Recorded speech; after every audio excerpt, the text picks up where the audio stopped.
Yun.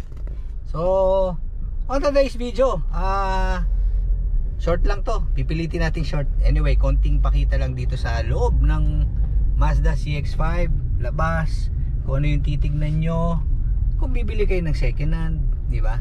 Konting tips lang sa aking experience, konting experience sa pagbili ng used car. Ay, subscribe, like, and share kung sakali magustuhan nyo lang. Kung sakali, pero thank you very much for watching.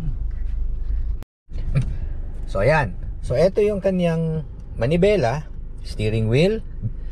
Meron ditong button na para sa radio, yung sa volume, info. Ito yung kung rewind or fast forward, something like that. Ito yung mute. So ito yung steering niya.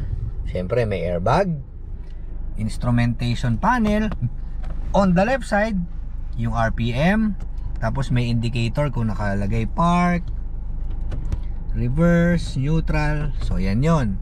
Siyempre sa gitna yung kanyang speedometer. And then dito naman sa outer right, so makikita nyo dyan yung outside temperature. Sa baba naman, yan yung range. Yung nakikita nyo 116, kung ilan pa yung kayang takbuhin nung inyong gasolina. And then the trip, and then the mileage. So pinakababa, yan yung fuel gauge. So meron pa siyang 1/4. Sa mga hindi nakakaalam, makikita nyo yung icon ng gasolina, may arrow sa left.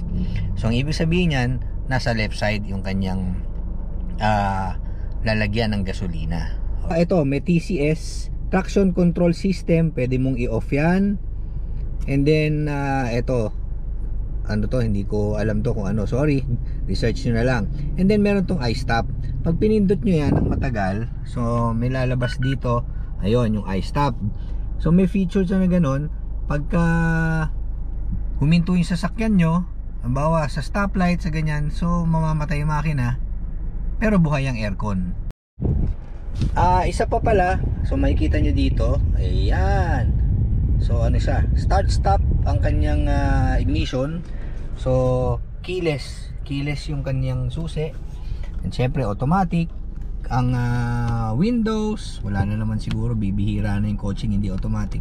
And then dito sa pinakababa, makita nyo, yan, magfo-fold yung ano, automatic, sandali, yan, automatic magfo-fold yung window, yung side mirror, sorry.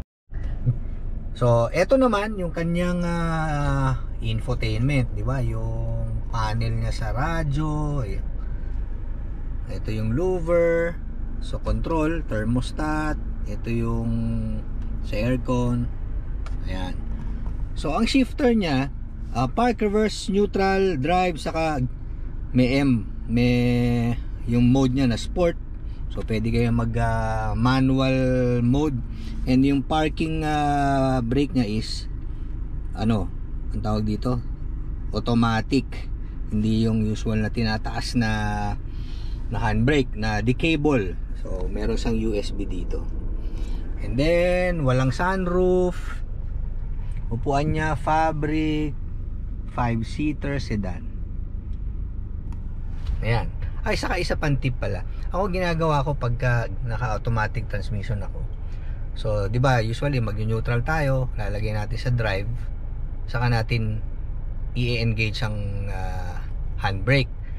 So, ang tama kasi neutral, engage niyo yung handbrake, release the brake, and then put sa park. 'Yun yung tama. Lalo na kung naka-incline o decline, kasi medyo magkakaroon siya ng hindi maganda sa transmission.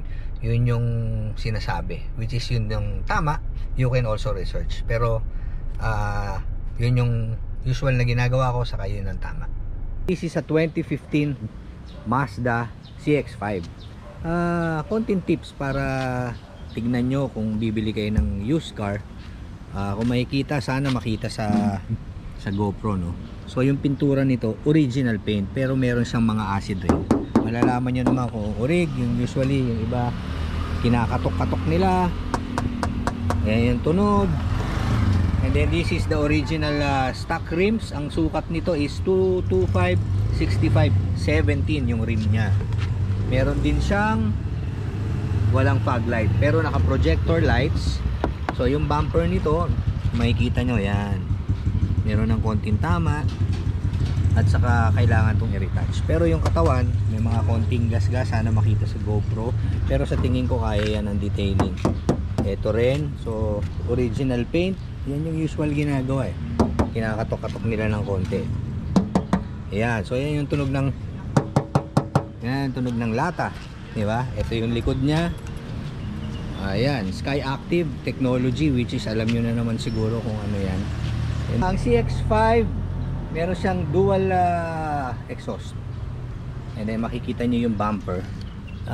Medyo ano kasi to, made of rubber, medyo namumuti, pero meron naman tayong pwedeng ipunas dyan na para umitim. And then sana rin makita sa GoPro, ito kasi na-retouch nya. So isa kasing pagtingin nyo ng bumper or ng pintura na may retouch, yung parang nagbabalat suka. Ito yung kanyang uy, umulo. Ay kuya, ito yung kanyang trunk. So it's a 5-seater. Spare tire, hindi naman to, hindi set of 5 yung mugs nya. So sa tingin ko ano to, steel rims. So this is foldable, pwede nyong itumba yan para maging flat kung meron kayong kailangan na space, diba? So this is the side, makikita nyo rin, maririnig nyo lata. And then isa pang hahanapin nyo, yung mga branded o yung mga Japanese cars naman, ayan, meron sa salamin nila yan, kagaya niya Mazda, may mga Mazda logo. So yan yung mga hahanapin nyo, even sa quarter glass, even sa passenger window, diba? Merong original na tatak ng Mazda. So ito yung side, hanapin natin ngayon dun sa kabilang side kung ito may Mazda. Okay, so yan, may Mazda logo. So makikita nyo na hindi napalitan yung salamin. Usually kasi pag napalitan, iba na yan, Agila or kung ano man. Okay, driver side. So para makita nyo rin na wala siyang collision, ito yung mga points na tinitignan ko, yung tornilyo na yan. Ito kasi yung kinakabitan ng fender. Ito yung latch ng pinto. Ayan, makikita nyo, orig yung dumi, di ba? Hindi pa na-detail. So ito buong buo. Ayan, lata, even dito. Even yan, di ba? Yung sa gutter sa baba. Ito naman yung pinto ng passenger sa likod. So makikita nyo yung latch, buo din. Ayan, so ay tuktukin nyo yan, lata, di ba? So yan yung mga points na tinitignan natin na walang bangga. Okay lang may mancha o gas-gas, madali yun, wag lang may bangga. So ito yung sa loob. So ito yung sa likod, passenger sa likod ng driver side, makikita nyo yan, no? Ayan, so urig din yung mga latches. Ayan, makikita nyo, di ba? Yan yung mga importanteng titingnan nyo. Ayan, also ganun din naman sa kabilang side. Miski sa tailgate, makikita natin ito, buo, di ba? Basta importante makikita nyo yung original. Ayan, yan yung mga points na yan.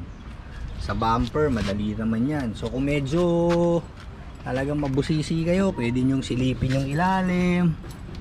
Ayan yung makikita nyo, kailangan buo yan, diba? Or suggestion, pwede nyong ipaangat sa gasolinahan, diba? Mura lang naman, bayad kayo ng 100, 150 para makita nyo rin yung under chassis na binibili nyo sa sasakyan. So yan lang yung mga points. Ngayon, yung mga dent na gano'n, pwede nyo ipa-PDR yan, paintless dent removal, diba? Ito palang, ito yung usually kasi ang mga headlight natin is plastic, madali lang din yan. Konting buff, minsan nakukuha sa Colgate. Old school, diba? Colgate, konting punas lang yan, lumilinis. Engine, alam ko this is a 2.0 engine. So medyo may kalakihan na makina, so may konsumo siguro around 8 to 10 kilometers per liter. So ito yung nakalagay, Sky Active Technology. So ito naman, cover lang to. Yung makina niya double overhead cam, the intake, battery, and then isa pa para makita nyo na hindi nabangga or hindi nagkaroon ng collision yung mga kotse nyo, itong part na to. Ayan, buong buo. Makikita nyo yung mga tornilyo, even ito, yan. Crucial part yan. Kung magkaroon siya ng collision dito, gagalaw yan, may repair dyan. Makikita nyo yan. Itong front, pwede nyo silipin yung dito sa loob, di ba? Yan yung mga visual na makikita nyo kung may damage. Yan, so even dito, yan. So original yan. Ang power steering nito, alam ko this is electric kasi wala tayo nakikitang yung kanyang power steering pump. Usually yung mga bago ngayon electric power steering na, kaya mas magaang ang manibela. So this is the 2016 Mazda CX-5.